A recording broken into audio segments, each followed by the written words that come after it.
In this video, I'm going to share 3 AI automations I use every single week that save me a ton of time to run my pet care education company, as well as now I'm starting to grow my personal brand. I've been doing online marketing now for 8 years, and I remember when I first started how much work had to be done every single week just into continuing to create content.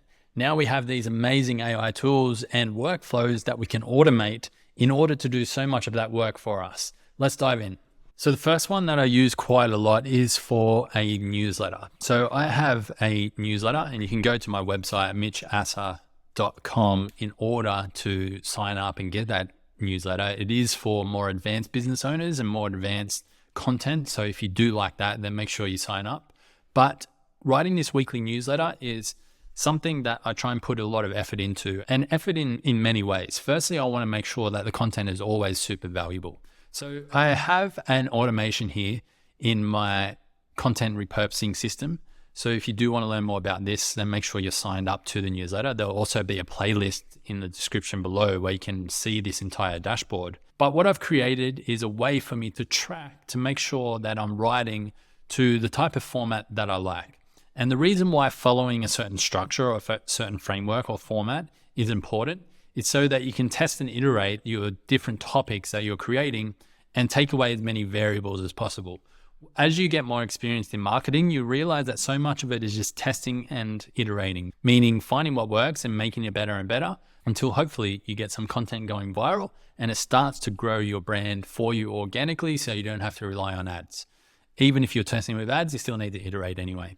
What I do is I come in, I begin the workflow like this in Airtable. So I'll put the working title here in the newsletter name. I don't really worry about these other ones, which I show, so I could probably hide them. But for now, I also add in the subject line. And if I have a preview text, I would add that in. And then I put the draft in here. So once I put the draft in there, it now allows me to use this automation here. And I'm going to share this entire automation with you so that you can see exactly how I'm using this particular workflow. So what this workflow does, it's in make.com. It is triggered by that button that I showed you. It pulls all the information into make.com, and then it then begins to write all of these different things here.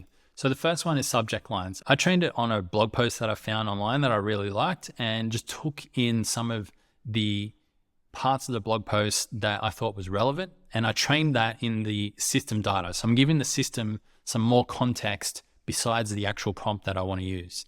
Then in the prompt, I'm saying your task is to write 20 variations of email subject lines following the previous instructions. Then I give it the full human written draft that I provided in Airtable. And then I have my brand voice, my words that I don't want it to use, and what grade level it should write at. Then I ask it to provide an output and use emojis. So that then generates through OpenAI and sends it back into Airtable. So here's an example of what that looked like for this particular one.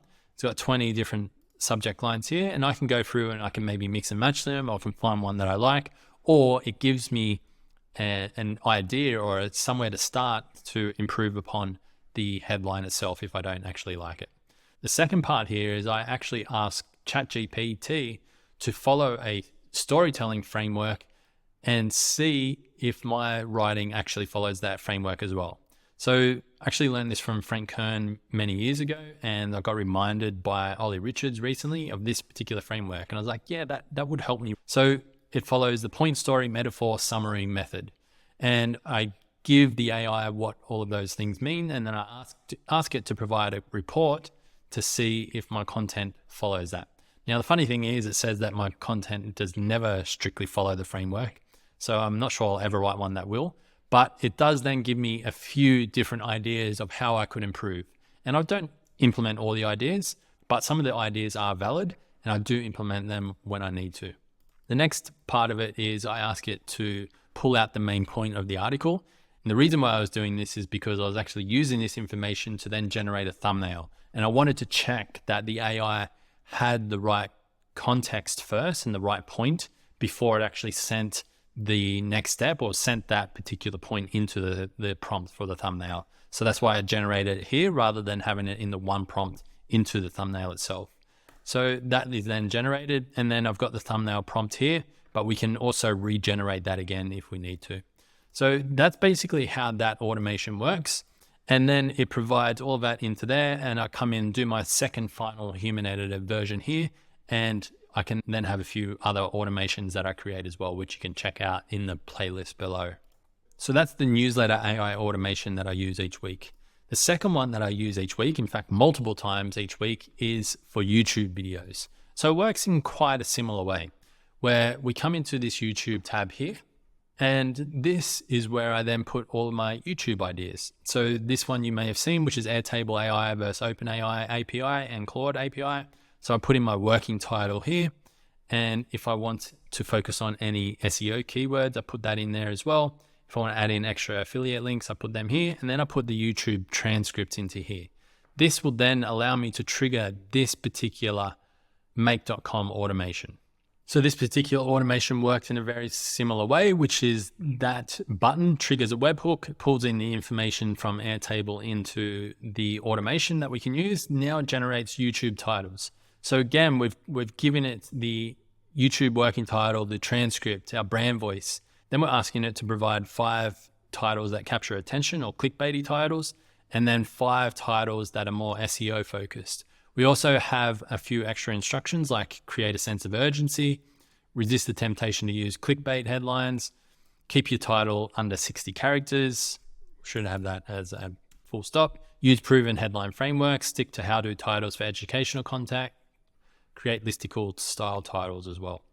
Once that is then created, then that feeds it back into Airtable, where we can then have a look at the different attention capturing titles or the SEO focused ones here.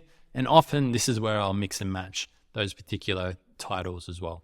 The next part, we then ask it to do the YouTube description. So again, providing it the same details and asking it to then do a YouTube description with all of the relevant hashtags and so forth.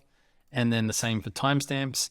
If we use the YouTube transcript with all of the timings in it, it gets this super accurate. But if it's more of a Descript transcript, it doesn't get it super accurate. However, it gets it fairly close. So I just give it a little bit of an idea of how it should provide the output.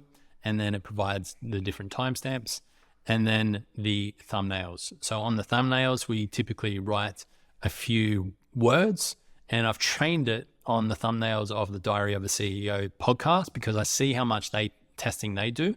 So I just took their top, what's that? 1, 2, 3, 4, 5, 6, 7, their top 7 videos. And I trained it with the phrases that they were using on those particular videos so that we can get more of an output there as well. And then that will feed it back into Airtable, where we then have 10 variations that we can choose from, or again, we might mix and match them. So that's the YouTube automation that I use multiple times per week, which I estimate saves me probably 2 to 4 hours per week easily. Same with the newsletter. The full automation itself definitely saves me a good hour. The final one that I use is for our pet care brand, we have a podcast automation. Again, it works in very much the same way, where we're adding in the podcast name, host name, guest name, the episode number, and then we're providing the full transcript from that particular podcast here. And this automation then follows the same process. So the webhook is triggered, it pulls all of the records from Airtable itself, and then we actually are setting a few variables for this particular one. And the reason why we're doing variables is because there was a time where we're sending it into a Google Doc and we needed it to be in Markdown format. So we're providing it in here with a JSON brief, and it would send it back into there, which at this point it's not really needed because we removed that process. But again, it's the same type of workflow, which is give the system some context and some brand voice information, provide your prompts here, which is create the output in JSON format.